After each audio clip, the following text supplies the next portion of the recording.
Rouge Park is the site of D-Town Farm. We have 7 acres inside of this 200-acre section, and we have a rainwater retention pond and irrigation system. One of the issues we had on the farm was flooding. The pond will capture a lot of that water and decrease the amount of flooding we have, and also serve the dual purpose of providing water for our farm, which we pump back through these pipes, this long white PVC pipe, into these 2 holding tanks. Rainwater is the best water for plants.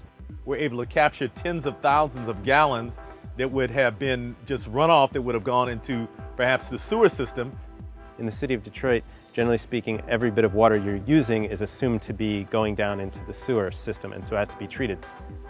Normally in farming systems, all of it is pretty much considered to be pervious surface, so we don't have runoff charges. The issue is when we start putting in these structures like this, now we're shedding water, and so if that water isn't being collected or we don't have a way to manage that, then theoretically it's going into the storm water system.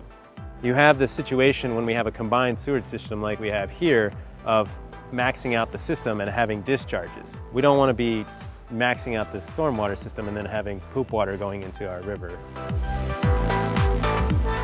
We've got gutters running on either side, and the water goes into these 2 tanks. There's tanks on either side, buried about halfway. They're 1,100 gallon tanks. And then we have a solar pump that pumps everything up into this 3,000 gallon tank.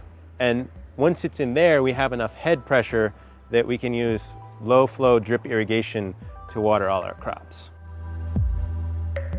Mother Nature only provides about 50% of the water that gardeners need, and with climate change and all that, that's kind of intermittent and not always consistent. So we were brainstorming ideas of how we could support folks with some kind of water catchment system.